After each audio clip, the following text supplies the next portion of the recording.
Brian, I know you've talked about what you're going to do at quarterback, but have you thought about more about whether you want to do it situationally or keep them in, keep one quarterback in for a series at a time so that they can, build some consistency?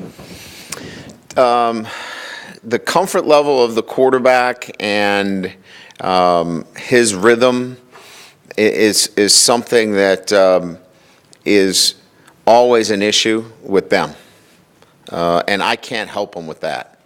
What we're mostly focusing on is what Texas wants to do, and then how we counter with our two quarterbacks, and how we think effectively they can run our offense. So there will probably be times where, man, that probably doesn't feel good for his flow or tempo. That probably doesn't work best for him. But what we're trying to counter is the game within the game, and that is how Texas is trying to defend what we're doing offensively. So that's really the biggest issue that I have moving forward, is that we're going to run the quarterbacks as we see how the defense is playing us.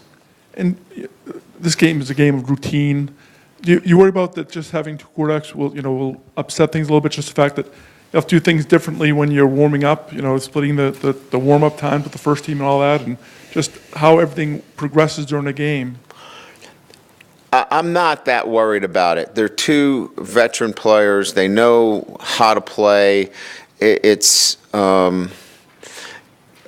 don't like it. They would like to be the guy, but they want to win, and they'll do whatever's necessary to win and find a way to win the game. So when we get through pregame, they kick the ball off, we're on the sideline, and the game starts, they'll be fine. And when all the press conferences are over and we're done talking about it, they'll be fine. Leading up to it, they won't be fine. And when you guys get them tomorrow, they won't be fine with it. And so it's just the nature of it. It's not an ideal situation for either one of them. It's best for our team that they both play. How long this happens, I don't know.